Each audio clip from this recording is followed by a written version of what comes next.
Cristiano Ronaldo, un nom synonyme d'excellence footballistique, de buts spectaculaires et de célébrité mondiale. Mais au-delà des terrains et des contrats publicitaires mirobolants, se cache une facette bien plus discrète du Portugais. Celle d'un homme d'affaires redoutable qui a bâti un véritable empire financier à Dubaï. Aujourd'hui, nous plongeons dans les coulisses de cette fortune méconnue. Comment l'enfant de Madère a transformé ses millions gagnés sur les terrains en milliards grâce à des investissements stratégiques dans la cité des Émirats.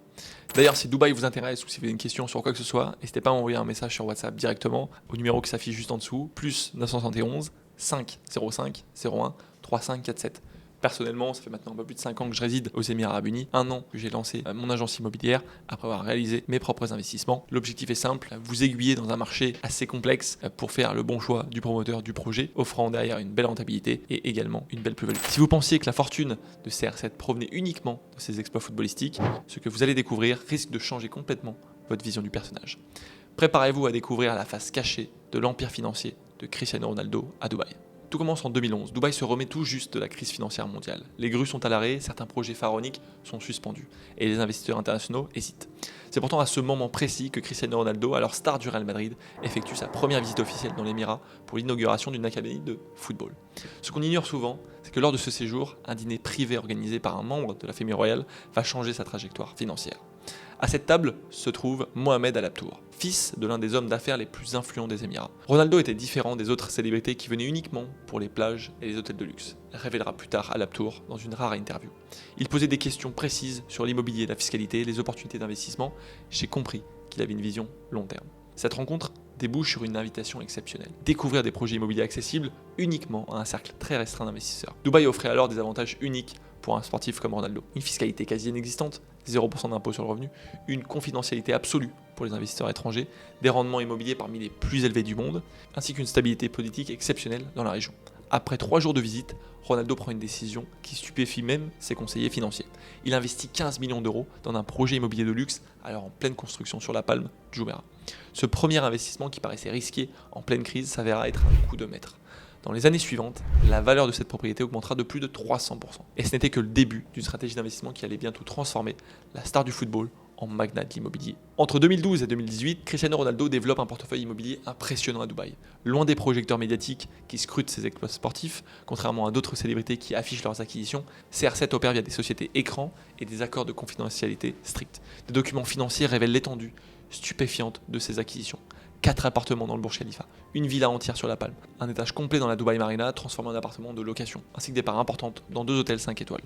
La particularité de ces investissements, ils sont structurés pour générer des revenus locatifs massifs, transformant ces propriétés en véritables machines à cash flow. D'ailleurs, ces propriétés génèrent entre 12 et 18% de rendement annuel, bien loin des 2-3% qu'on peut espérer en Europe, confié un conseiller de Ronaldo. En quelques années, ces investissements immobiliers ont rapporté plus de 70 millions d'euros de revenus locatifs, sans même parler de l'appréciation du capital. Le coup de maître de Ronaldo intervient en 2017, lorsqu'il anticipe parfaitement le rebond du marché dubaïote. Il conclut un accord confidentiel avec MR Properties, le plus grand promoteur immobilier de Dubaï, pour acquérir des propriétés off-plan, sur plan, avec des remises allant jusqu'à moins 40%. Cette stratégie d'investissement représente un risque calculé qui s'avère extraordinairement lucratif. En quelques années, la valeur de ces propriétés augmente en moyenne de 70%, générant une plus-value estimée à plus de 120 millions d'euros. Mais l'empire de Ronaldo à Dubaï ne se limite pas à l'immobilier résidentiel. Le Portugais a une vision bien plus large pour ses investissements dans l'Émirat. Vers 2018, alors que son empire immobilier résidentiel est solidement établi, Cristiano Ronaldo commence à diversifier ses investissements à Dubaï selon 3 axes stratégiques méconnus du grand public. Premièrement, l'hôtellerie de luxe. Ronaldo conclut un partenariat confidentiel avec le groupe Jumeirah, l'un des leaders mondiaux de l'hôtellerie de luxe. Il devient actionnaire minoritaire, mais significatif, de nouveaux établissements avec une participation de 17%, représentant un investissement de près de 40 millions d'euros. Le timing est parfait, ces hôtels ouvrent juste avant l'exposition universelle de 2021, un événement qui attirera plus de 24 millions de visiteurs à Dubaï. Le taux d'occupation de ces établissements a dépassé 90% pendant toute la durée de l'événement, générant des marges bénéficiaires exceptionnelles, précise une source proche du dossier. Deuxièmement, les centres commerciaux nouvelle génération. Ronaldo s'associe en 2019 avec Majid Al Futtaim, le géant du retail au Moyen-Orient, pour développer un concept révolutionnaire de centres commerciaux intégrant réalité virtuelle et expérience immersive. L'idée était d'anticiper l'évolution du retail face à la montée en puissance de l'e-commerce, explique un consultant en innovation retail. Ronaldo investit près de 30 millions d'euros dans ce projet, avec une clause particulière et astucieuse. Sa rémunération est indexée non seulement sur les bénéfices, mais aussi sur le trafic généré. Troisièmement, les technologies environnementales. En 2020, Ronaldo acquiert discrètement une participation de 10% dans une startup spécialisée dans le dessalement d'eau de mer par énergie solaire. C'est probablement son investissement le plus risqué et potentiellement le plus lucratif à long terme, confie l'un de ses conseillers.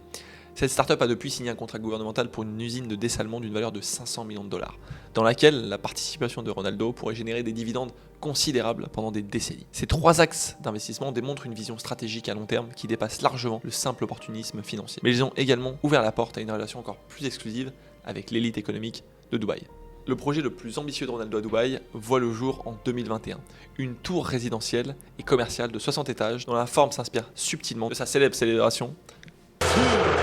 Située dans le quartier de Business Bay, cette tour représente un investissement colossal de plus de 400 millions de dollars. Mais la particularité du projet réside dans son montage financier.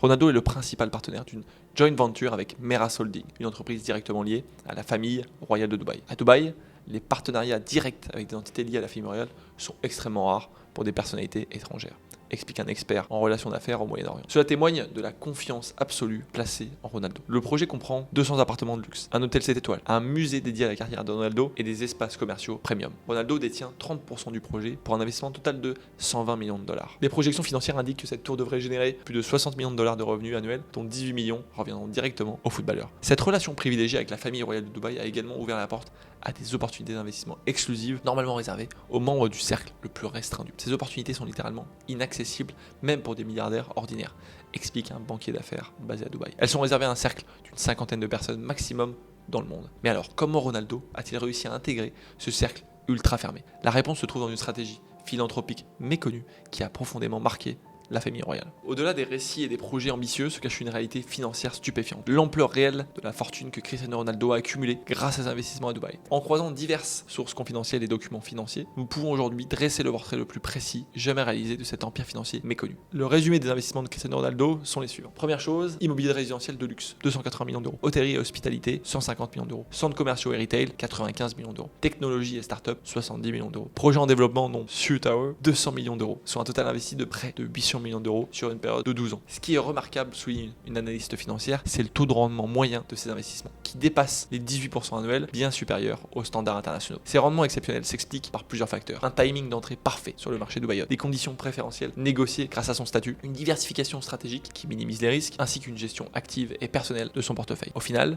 ces 800 millions investis ont généré une valeur totale estimée aujourd'hui à environ 1,7 milliard d'euros, calcule l'analyste. Sans compter les revenus réguliers, sous forme de loyers, dividendes et autres flux financiers, qui représentent entre 120 et 150 millions d'euros annuels. Pour mettre ces chiffres en perspective, les revenus générés par les seuls investissements de Ronaldo à Dubaï dépassent désormais largement ses revenus sportifs et publicitaires combinés. Cette réalité bouleverse complètement la perception traditionnelle de la fortune de Ronaldo. La richesse visible de Ronaldo, les voitures, les montres, les propriétés en Europe, n'est que la partie émergée d'un iceberg financier dont la majeure partie se trouve à Dubaï. De jeunes prodiges de Madère aux milliardaires visionnaires de Dubaï, le parcours de Cristiano Ronaldo illustre bien plus qu'une simple success story sportive. À travers ses investissements stratégiques à Dubaï, Ronaldo a non seulement multiplié sa fortune de façon spectaculaire, mais il a aussi redéfini ce que signifie être une célébrité sportive à l'ère moderne. Loin des feux de la rampe, dans les tours étincelantes de Dubaï, se déploie la véritable legacy de CR7, un écosystème complexe d'actifs stratégiques qui continuera à générer de la valeur pendant des générations. Alors que le monde connaît Cristiano Ronaldo pour ses exploits sur les terrains de football, c'est peut-être à Dubaï que s'écrit le chapitre le plus impressionnant et jusqu'ici le plus méconnu de son extraordinaire histoire. Une histoire qui nous rappelle que les plus grandes fortunes se construisent souvent loin des projecteurs, dans l'ombre des gratte-ciel et dans la discrétion des salles de conseil. Cristiano Ronaldo a marqué l'histoire du football, mais à Dubaï, c'est l'histoire de la finance et des affaires qu'il continue d'écrire, façonnant un héritage qui pourrait bien éclipser même ses plus grands exploits sportifs. Merci pour votre attention, je vous dis à très bientôt dans une prochaine vidéo.